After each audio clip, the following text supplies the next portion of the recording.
अजित पवार यांच्या सोबतची चर्चा 13 दिवसांनी सांगेन. रोहित पवार यांच्या वक्तव्यानंतर चर्चांना उधाण. पटेलांची राष्ट्रवादीच्या राष्ट्रीय अध्यक्षपदी नियुक्ती. भाजपच्या पियुष गोयल यांचा दावा, तर तटकरेंनी गोयल यांचा दावा फेटाळला. पवारांनी मनात आणलं असतं तर अजितदादा मुख्यमंत्री झाले असते. जे मुख्यमंत्री झाले त्यांच्यापेक्षा दादांचा अनुभव आवाका मोठा. सामनाच्या रोखठोक या सदरातून संजय राऊत यांचं विश्लेषण. शिवसेनेच्या उमेदवाराची फोडली गाडी. पडळकर समर्थकांनी गाडीची काच फोडली. मोठ्यानं स्पीकर लावल्यामुळे पडळकरांचे कार्यकर्ते संतापले. करदात्यांची अर्थमंत्र्यांकडून साफ निराशा. इन्कम टॅक्स स्लॅबमध्ये कोणताही बदल नाही. विलिनीकरणाची चर्चा अंतिम टप्प्यात असती तर दादा बोलले असते.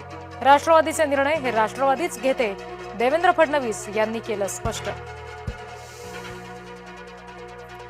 किरकोळ कर चोरी प्रकरणामध्ये आता शिक्षा नाही तर दंड ठोठावला जाणार.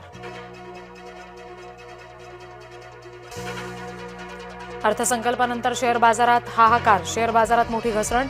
सेन्सेक्स 2555 अंकांनी घसरला, तर निफ्टीमध्ये 783 अंकांची घसरण. देशात 1 एप्रिल 2026 नवा सुलभ प्राप्तिकर कायदा लागू होणार, तर आता आयकर परतावा भरण्यासाठी 31 जुलैपर्यंत मुदत.